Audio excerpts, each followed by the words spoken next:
Hello दोस्तों, master world star में आपका स्वागत है। आज हम पढ़ेंगे 8 सितंबर 2025 का करंट अफेयर्स। तो चलिए शुरू करते हैं। पहले नंबर से, हाल ही में किसने कर्मचारियों के कल्याण हेतु आर्ट ऑफ लिविंग के साथ साझेदारी की है? भेल, रिलायंस, सेल या गेल? तो हम जानते हैं ये सेल ने किया है। हाल ही में Steel Authority of India Limited SAIL ने कर्मचारियों के कल्याण और सत्संग को बढ़ावा देने के लिए आर्ट ऑफ लिविंग के साथ एक महत्वपूर्ण साझेदारी की है।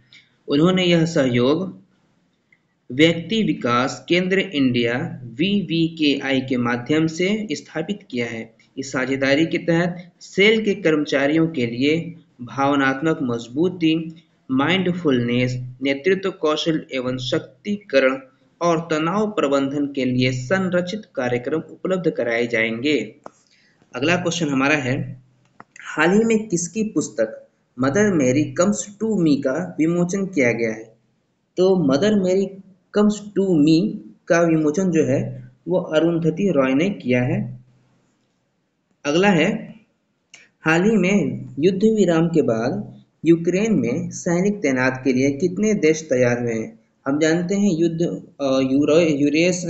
रूस और यूक्रेन के बीच युद्ध विराम हो गया है, जिसके लिए 26 देशों ने उस पर अपना निगरानी बनाए रखने के लिए 26 देश तैनात होंगे ताकि रूस दोबारा यूक्रेन पर आक्रमण ना कर सके।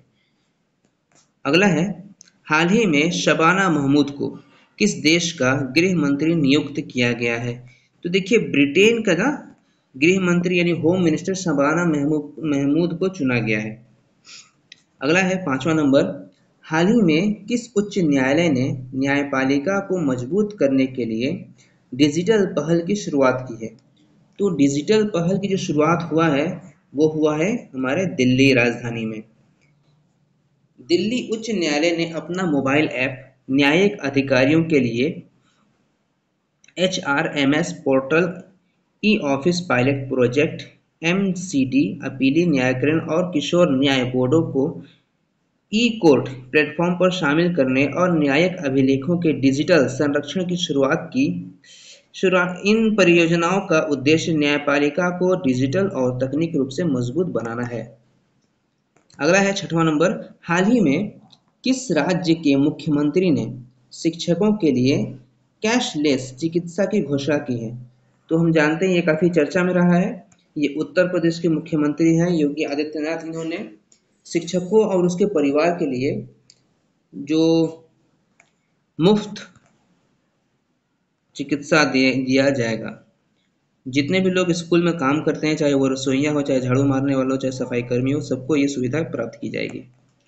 अगला है, हाल ही में कहाँ 7 दिवसीय भव्य सड़क उत्सव इंद्र यात्रा की शुरुआत हुई है?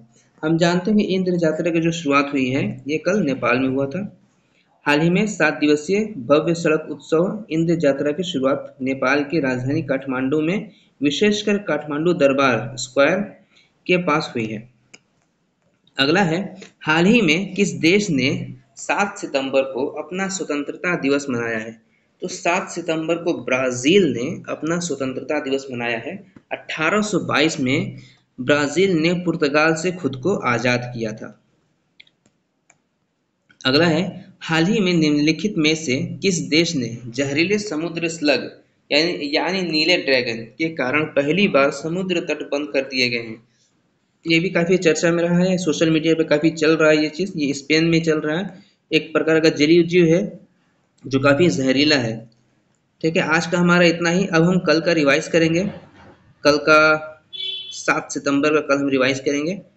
तो 7 सितंबर का आपके सामने है पहला क्वेश्चन, हाल ही में किसने तूतीकोरिन बंदरगाह पर हरित हाइड्रोजन परियोजना का उद्घाटन किया है?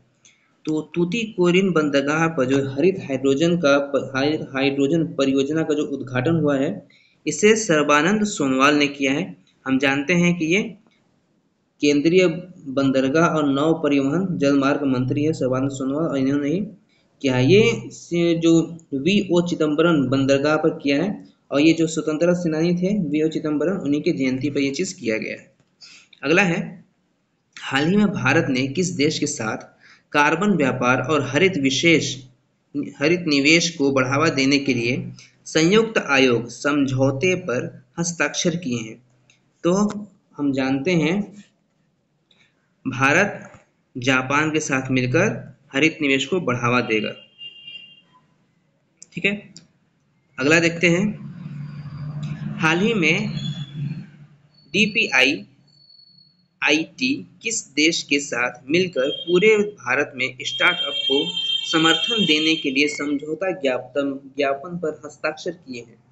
तो ये ICICI बैंक जो है ना, यही इसके साथ मिलकर DPI IT ICICI बैंक के साथ मिलकर ये स्टार्टअप को शुरुआत किया है। अगला है, हाल ही में सरस आजीविका मेला, जो सरस आजीविका मेला है ये कहाँ आयोजित किया गया है? तो सरस आजीविका मेला जो है ये नई दिल्ली में शुरुआत हुआ है इसका। ये ग्रामीण महिलाओं को उत्पादन के लिए एक मंच देता है जो वहाँ के लोग बिक्री करेंगे। हाल ही में विश्व युवा स्क्रैबल चैंपियनशिप जीतने वाले पहले भारतीय कौन बने? हाँ, ये बहुत बेहतरीन क्वेश्चन है। ये है माधव गोपाल कामत। ठीक है, दिल्ली के 14 वर्षीय माधव गोपाल कामत विश्व युवा स्क्रैबल चैंपियनशिप जीतने वाले पहले भारतीय बन गए हैं। इतिहास में हमेशा इनका नाम अब दर्ज रहेगा। पहले स्क्रैबल जीतने वाले माधव गोपाल कामत हैं। माधव ने मलेशिया के कुआलालंपुर में 24 राउंड में 23 शानदार जीत के बाद के साथ अंतिम दौर में चैंपियनशिप जीती। मौजूदा राष्ट्रीय चैंपियनशिप माधव ने मलेशिया के कुआलालंपुर में आयोजित इस वार्षिक टूर्नामेंट में 20वें संस्करण में 18 देशों के 218 अंडर 18 खिलाड़ियों के बीच जीत हासिल की है। माधव ने 24 राउंड में से 21 शानदार जीत के साथ अंतिम दौर में चैंपियनशिप जीती। बेंगलुरु के 15 वर्षीय सुयश मंचाली ने पिछले साल श्रीलंका में हुए संस्करण में उप विजेता रहे, जिन्होंने 17 जीत के साथ 5वां स्थान हासिल किया था। अगला है, हाल ही में किस भारतीय राज्य में जापानी कंपनी TDK कॉर्पोरेशन के लिथियम आयन बैटरी प्लांट का शुभारंभ हुआ है? देखिए, लिथियम बैटरी भारत ने जापान के साथ मिलकर बनाया है, भारत के एक राज्य में, जो कि भारत का हरियाणा राज्य है, जो जापान के साथ मिलकर बनाया है। ठीक है, अगला है, हाल ही में जारी नमूना पंजीकरण प्रणाली SRS सांख्यिकी रिपोर्ट 2023 में भारत की शिशु मृत्यु दर कितनी रह गई है? तो भारत की जो शिशु मृत्यु दर है वो 25 रह गई है। अगला है, हाल ही में किस राज्य में पूर्वोत्तर क्षेत्र बैडमिंटन चैंपियनशिप का उद्घाटन कहाँ हुआ है? तो ये पूर्वोत्तर भारत में त्रिपुरा में हुआ है। अगला है, हाल ही में किस देश ने भारत की मलक्का जलडमरू मध्य गश्ती योजना का समर्थन किया है?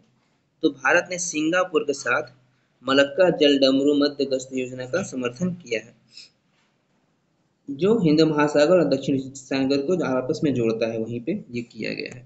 अगला है, और आज का आखिरी सवाल हमारा, हाल ही में किस राज्य सरकार ने अस्पताल परिचालकों के लिए विश्राम गृह परियोजना शुरू किया है? तो ये दिल्ली सरकार ने किया है।